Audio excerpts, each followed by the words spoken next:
Assalamualaikum warahmatullahi wabarakatuh. Perkenalkan, nama saya Putri Zulfaningsi dan teman-teman saya bernama Fania Riza Aisyah, Ika Desi Rahmawati, Bella Kartika Sari, Zauki Syifa, dan juga Rifki Darmawan. Di sini kami akan mempresentasikan bab berjudul swap. Swap merupakan perjanjian pertukaran aliran kas selama periode tertentu di masa mendatang. Tujuan dari swap sendiri yaitu ada dua, yaitu yang pertama merestrukturisasi keuangan perusahaan, yang kedua memperoleh dana pinjaman yang lebih murah. Yang pertama ada swap tingkat bunga, yaitu perjanjian pertukaran pembayaran bunga selama periode tertentu, di mana pihak pertama membayar bunga tetap dan pihak kedua membayar bunga yang bersifat variabel atau floating rate. Dan selanjutnya tujuan swap yang pertama yaitu merestrukturisasi, yang merupakan cara yang cepat dan mudah untuk merestrukturisasi struktur keuangan perusahaan. Sebagai contoh, terdapat ada dua perusahaan dengan neraca sederhana yaitu PT-A dan PT-B. PT-A mempunyai aset berupa obligasi dengan bunga tetap sebesar 1% dan didanai dengan obligasi bunga variabel dengan bunga LIBOR plus 1%. Sedangkan PT-B mempunyai aset dengan bunga variabel LIBOR plus 2% dan didanai dengan bunga tetap sebesar 10%. Dari bagian swap tingkat bunga yang terjadi, PT-A dan PT-B bisa melakukan swap kewajiban membayar bunga. Bunga variabel PT-A ditukar dengan bunga tetap PT-B, yaitu dengan obligasi bunga variabel PT-A dengan bunga LIBOR plus 1% ditukar dengan obligasi bunga tetap PT-B sebesar 10%. Struktur neraca perusahaan setelah melakukan transaksi swap, maka kedua perusahaan tersebut bisa terlepas dari tingkat bunga. Keduanya dapat memperoleh spread sebesar 1%. Dan ada juga alternatif lain, yaitu bagi PT-A mengeluarkan obligasi dengan bunga tetap atau PT-B dengan mengeluarkan obligasi dengan bunga variabel. Pada bagian 1.2 menjelaskan bagaimana cara memperoleh dana yang lebih murah. Persoalan tersebut dapat diselesaikan dengan contoh soal sebagai berikut. Misalnya, terdapat dua perusahaan dengan rating BBB rendah dan AAA tinggi.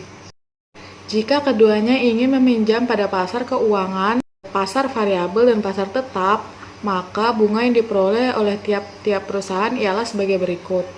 Pada tabel di samping terdapat data sebagai berikut.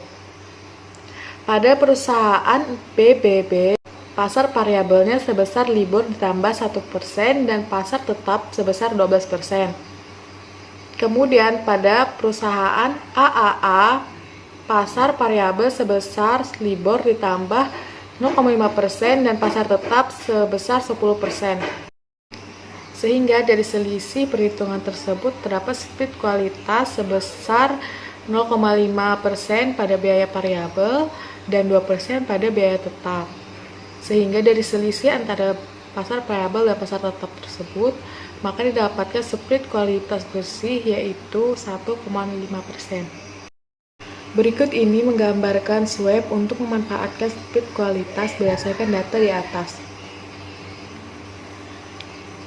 Langkah-langkah yang dapat dilakukan perusahaan ialah pada perusahaan AAA dapat melakukan pinjaman di pasar fixed rate dengan minus 10%, kemudian membayar floating rate ke perusahaan BBB sebesar minus LIBOR ditambah 1% dan menerima fixed rate dari perusahaan BBB sebesar plus 11%, maka pembayaran bersih dari perusahaan AAA ialah sebesar minus LIBOR. Kemudian untuk perusahaan BBB, tahap pertama ialah melakukan pinjaman di pasar floating rate, yaitu minus LIBOR ditambah 1%, kemudian membayar fixed rate ke perusahaan AAA sebesar minus 11% dan menerima floating rate pada perusahaan AAA sebesar plus LIBOR ditambah 1%. Sehingga pembayaran bersih pada perusahaan BBB yaitu sebesar minus 11%. Maka berdasarkan langkah-langkah swab tadi diperoleh persamaan sebagai berikut. Pada perusahaan AAA sama dengan minus 10% dikurang libur tambah 1% tambah 11% sama dengan minus libur. Dan pada perusahaan BBB sama dengan minus libur ditambah 1% dikurang 11% ditambah libur tambah 1%, maka hasilnya 11%. Sehingga dari langkah-langkah tersebut dan diketahui speednya sebesar 1,5% dapat dialokasikan ke kedua perusahaan dengan pembagian sebagai berikut, yaitu 0,5% untuk perusahaan AAA dan 1% untuk perusahaan BBB. Kenapa berbeda? Hal ini dipengaruhi oleh kekuatan tawar-menawar, sehingga bagi perusahaan yang mampu menawar lebih besar, maka akan memperoleh dana yang lebih murah. Gunakan perantara. Perantara diperlukan untuk memperlancar transaksi swab. Perantara seperti bank sering bertindak sebagai market maker atau dealer dalam pasar swab. Bank tersebut bersedia melakukan transaksi dengan pihak yang membutuhkan, baik tingkat bunga variabel dan tingkat bunga tetap. Contohnya perusahaan AAA menginginkan pembayaran bunga tetap karena perusahaan mempunyai penghasilan bunga tetap. Jika bank melakukan transaksi swab, resiko perubahan tingkat bunga berpindah dari perusahaan ke bank. Bank menerima pembayaran bunga tetap tetapi membayar bunga variabel ke perusahaan AAA. Bank mengelola resiko tersebut dengan mencari pihak lain yang menginginkan melakukan swab yang berkebalikan dengan swab perusahaan AAA. Contohnya perusahaan BBB yang menginginkan membayar bunga variabel. Kedua perusahaan tidak perlu bertatap muka secara langsung atau melakukan transaksi dengan bank pada saat yang bersamaan. Pada bagian berikut kita bisa melihat swab tingkat bunga dengan perantara. Perusahaan AAA bersedia membayar bank bunga tetap sebesar 9,25%. Sebagai gantinya, bank membayar perusahaan tersebut bunga variabel sebesar libur. Kemudian bank tersebut menemukan perusahaan BBB yang menginginkan pembayaran bunga variabel karena penghasilannya berasal dari bunga variabel. Perusahaan BBB bersedia membayar sebesar libur ke bank dan bank bersedia membayar bunga tetap sebesar 8,75% ke perusahaan tersebut. Setelah transaksi swab, penghasilan AAA, BBB, dan bank digambarkan sebagai berikut. Pada perusahaan AAA, mereka penghasilan bunga tetapnya itu sebesar plus 11%. Kemudian mereka harus membayar bunga sebesar min libur plus 1%. Kemudian mereka juga akan membayar ke bank sebesar min 9,25%. Dan mereka juga akan mendapatkan dari bank sebesar libur, sehingga penghasilan perusahaan AA sebesar 0,75%. Kemudian pada perusahaan BBB, penghasilan variabel mereka itu senilai plus libur plus 2%. Kemudian mereka memiliki kewajiban membayar bunga tetap sebesar min 10%. Dan mereka juga membayar ke bank sebesar min libur.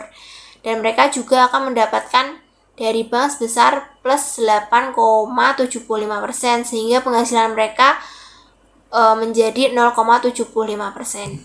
Bank sendiri membayar bunga ke perusahaan AAA sebesar min libur. Kemudian mereka melakukan pembayaran ke perusahaan AAA senilai 9,25%. Kemudian mereka juga membayar dari BBB senilai plus libur.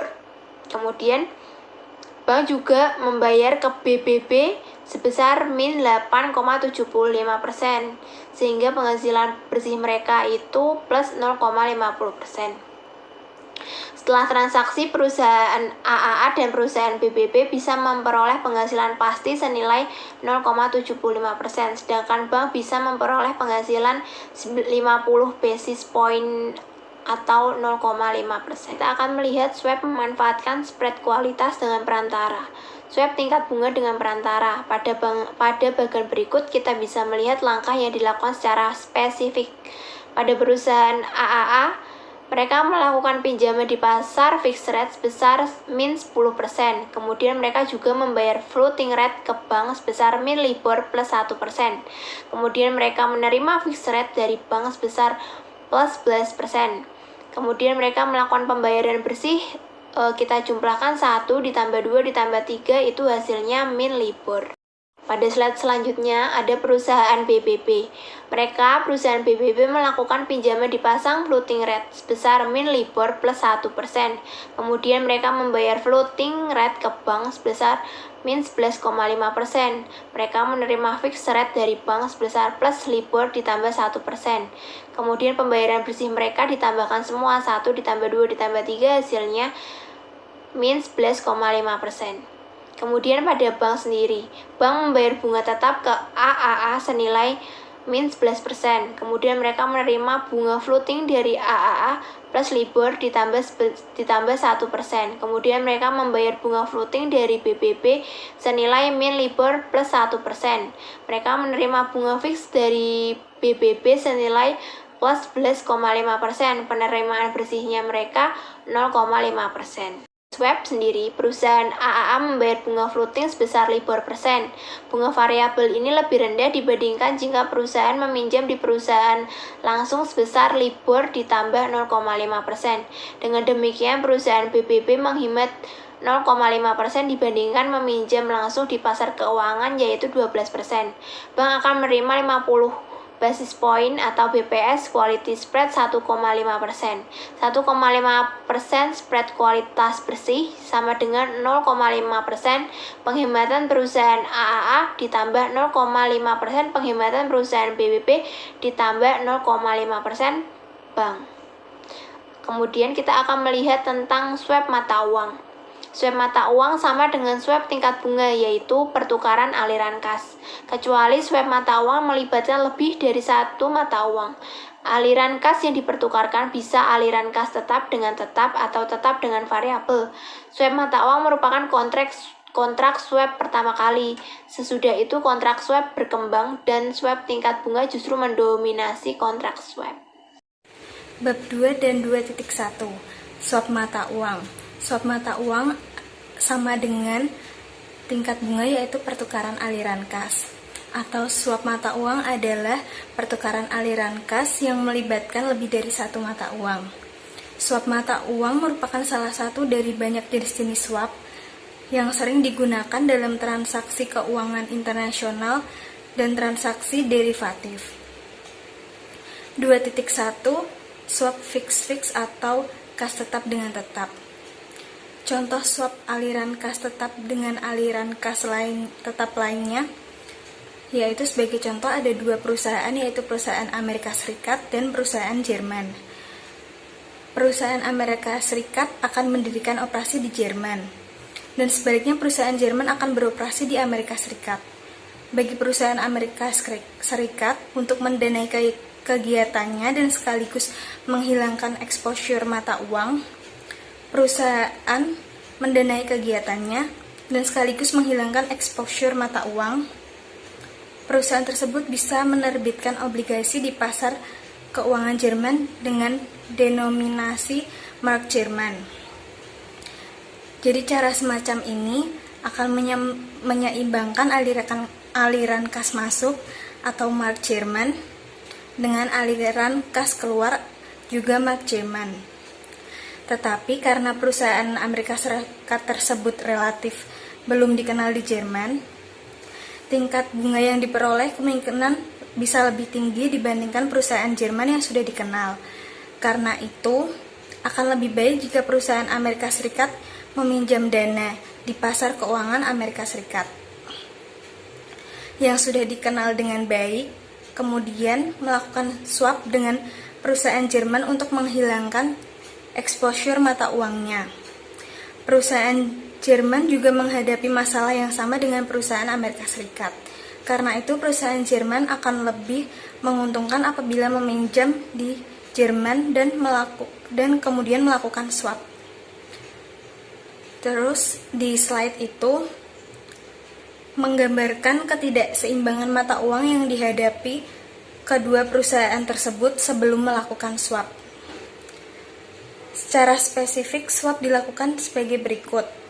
Perusahaan Amerika Serikat mengeluarkan obligasi di pasar Amerika Serikat sebesar $40 juta dengan jangka waktu 4 tahun dengan tingkat bunga 9%, yaitu 3,6 juta dolar per tahun. Sampai tahun keempat perusahaan membayar bunga pokok pinjaman sebesar 40 juta dolar. Present value aliran kas adalah 40 juta dolar. Karena diskon rate yang dipakai adalah tingkat bunga pasar yaitu 9%, sebaliknya perusahaan Jerman mengeluarkan obligasi di Jerman senilai DM 70 juta dengan tingkat bunga 6% atau DM 4,2 juta per tahun selama 4 tahun. Pada tahun keempat, perusahaan tersebut membayar bunga dan pokok pinjaman. Kemudian, kedua perusahaan tersebut melakukan swap aliran kas perusahaan Amerika Serikat menyerahkan dolarnya ke cabang Amerika Serikat perusahaan Jerman. Perusahaan Jerman menyerahkan DM-nya ke cabang Jerman perusahaan Amerika Serikat. Kemudian, keduanya saling menukar kewajiban di masa mendatang. Bagian berikut menggambarkan proses swap tersebut. Lalu selanjutnya, di situ ada aliran kas dalam swap fix dalam juta. Selanjutnya adalah swap fixed floating. Dalam contoh di atas, kedua perusahaan tidak menghadapi risiko tingkat bunga karena tingkat bunga kewajiban tidak variabel atau tetap jika perusahaan mengeluarkan surat berharga dengan tingkat bunga variabel. Maka perusahaan tidak hanya menghadapi risiko perubahan kurs, tetapi juga risiko perubahan tingkat bunga. Misalnya, neraca kedua perusahaan adalah di atas sebagai berikut. PTA adalah perusahaan Amerika Serikat. Asetnya adalah obligasi dengan tingkat bunga tetap 11% dan dengan denominasi dalam US dollar. Dan pasifanya adalah obligasi dengan tingkat bunga LIBOR plus 1% dan dengan denominasi mark Jerman. Selanjutnya adalah PTB, perusahaan Jerman. Asetnya adalah obligasi dengan tingkat bunga LIBOR plus 2% dan dengan denominasi dalam DM. Dan pasifanya adalah obligasi dengan tingkat bunga tetap 10% dan dengan denominasi US dollar. Kedua perusahaan kemudian bisa melakukan swap agar sisi aset dengan kewajiban menjadi seimbang. Bagian berikut ini menunjukkan pertukaran swap tersebut. Swap dilakukan dengan menyamakan present value dari dua aliran kas dengan denominasi yang berbeda dengan menggunakan kurs tertentu, misalnya kurs sekarang atau kurs forward. Jika ada selisih present dari perusahaan A berbeda dengan perusahaan B, penyesuaian bisa dilakukan misal dengan pembayaran di muka perbedaan selisih tersebut. Selanjutnya, beberapa istilah dalam swap. Pihak-pihak yang terlibat dalam transaksi swap, yang pertama pembayar bunga tetap dan yang kedua pembayar bunga variabel atau floating. Pembayar bunga tetap berkaitan dengan membayar bunga tetap, kemudian menerima bunga variabel atau floating rate, kemudian mempunyai posisi short di pasar obligasi, telah membeli swap, dan yang terakhir mempunyai posisi long di pasar swap. Sedangkan pembayaran bunga variabel atau floating berkaitan dengan membayar bunga variabel lalu menerima bunga tetap dalam swap, mempunyai posisi long di pasar obligasi, telah menjual swap, dan yang terakhir mempunyai posisi short di pasar swap. Selanjutnya, beberapa variasi dalam swap. Yang pertama, amortizing, accreting, dan roller coaster swap. Amortizing swap yaitu nilai kontrak bisa berubah-ubah tergantung kebutuhan pembeli swap. Dengan nilai kontrak yang berubah-ubah, bunga yang dibayarkan juga bisa berubah. Nilai kontrak dalam hal ini turun setiap tahunnya atau tidak setiap setengah tahun, tergantung kebutuhan pembeli swap. Kemudian accreting swap. Dalam hal ini, nilai kontrak tidak turun tetapi naik setiap tahun atau setiap setengah tahunnya. Sedangkan roller coaster swap yaitu nilai kontrak bisa turun atau naik tergantung kebutuhan pembeli swap. Yang kedua yaitu zero coupon swap. Dalam swap ini, pembayar bunga tetap tidak membayar bunga sampai jatuh tempo swap, tetapi tetap menerima bunga variabel setiap periodenya. Yang ketiga, basis rate swap, yaitu swap yang biasa menukarkan bunga tetap dengan bunga variabel. Dalam basis rate swap, basis yang digunakan berbeda. Kemudian forward rate swap. Jenis kontrak semacam ini yaitu forward atas swap atau tingkat bunga.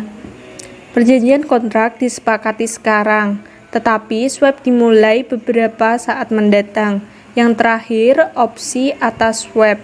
Jenis instrumen ini biasa disebut juga swaptions. Pembeli swaption mempunyai hak untuk memasuki kontrak swap tingkat bunga dengan kontrak tertentu pada tanggal tertentu di masa mendatang. Selanjutnya adalah swap utang saham. Swap utang saham mulai populer dilakukan sejak krisis utang negara berkembang. Pada tahun 1980-an, negara berkembang tidak bisa membayar utang-utangnya. Kemudian, bank-bank bertindak sebagai market maker dan mengembangkan pasar sekunder untuk utang-utang yang tidak terbayarkan tersebut. Kemudian, transaksi dari pasar sekunder tersebut berkembang menjadi transaksi swap utang saham, di mana utang negara berkembang bisa dirubah menjadi saham di perusahaan tertentu di negara berkembang yang memiliki utang tersebut.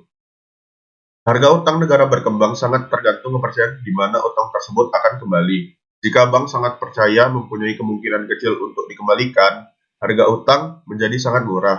Utang dijual dengan diskon yang cukup besar. Harga utang juga cepat sekali berubah tergantung kebijakan ekonomi negara tersebut. Jika ada kebijakan baru yang baik, yang meningkatkan kemungkinan pembayaran utang, harga bisa berubah dengan cepat. Berikut ini contoh kutipan harga utang negara berkembang. Untuk Argentina, pada Juli 1985, bank bersedia membeli utang Argentina sebesar 60% dari nilai nominal utang dan bersedia menjual dengan 65% dari nilai nominal utang. Selisih kurs jual beli merupakan keuntungan bank tersebut. Untuk negara Peru, harga tersebut bisa mencapai 2-7% pada Januari 1988, mengindikasikan bahwa pasar menaruh kepercayaan yang rendah terhadap kemungkinan terbayarnya utang tersebut. Contoh dari swap utang saham, misal Citibank mempunyai pinjaman senilai 100 juta di Brasil yang tidak terbayarkan. Citibank kemudian menjual utang tersebut ke Salomon Brothers, perusahaan bank investasi Amerika Serikat yang bertindak sebagai dealer atau market maker untuk utang negara berkembang dengan harga 75% dari nilai nominal. Citibank tidak bisa menstrukturisasi utang tersebut karena ada pembatasan di Amerika Serikat bahwa bank tidak bisa melakukan investasi langsung atau terlibat kegiatan perdagangan di luar negeri. Salomon Brothers kemudian menjual utang tersebut. Misalkan IBM ingin melakukan investasi di Brasil. IBM bisa membeli utang negara Brasil dengan harga 81%. IBM kemudian membawa utang tersebut ke Bank Sentral Brasil. Bank Sentral kemudian menentukan harga utang tersebut. Misal, ditentukan 90% dari utang. Dengan demikian, IBM memperoleh diskon 10% mata uang Brasil pada tahun 1985 yang masih cruzado. Kurs biasanya ditentukan oleh pemerintah negara tersebut, Brasil dalam hal ini. Biasanya, kurs yang ditetapkan tidak sebaik kurs yang berlaku di Tabisa menggunakan cruzado tersebut untuk investasi di Brasil. Pemerintah bisa menghapus utang 100 juta tanpa harus mengeluarkan dolar. Bagian 16.7 diikut ini meringkaskan transaksi tersebut. Yang pertama adalah Citibank menjual utang ke Salomon dengan harga 75% dari nilai nominal. Selanjutnya, IBM membeli utang dari Salomon Brothers dengan harga 81% dari nilai nominal. Kemudian membawa ke Bank Sentral Brasil dan memperoleh harga 90% dari nilai nominal. Selanjutnya IBM menukar 90% dari 100 juta dolar nilai nominal utang dan kemudian menukar 90 juta menjadi cruzado dengan kurs tertentu. Nah, yang terakhir IBM menggunakan cruzado yang diperoleh untuk melakukan investasi di Brasil. Sekian dari kelompok kami, apabila ada kesalahan mohon dimaafkan. Wassalamualaikum warahmatullahi wabarakatuh.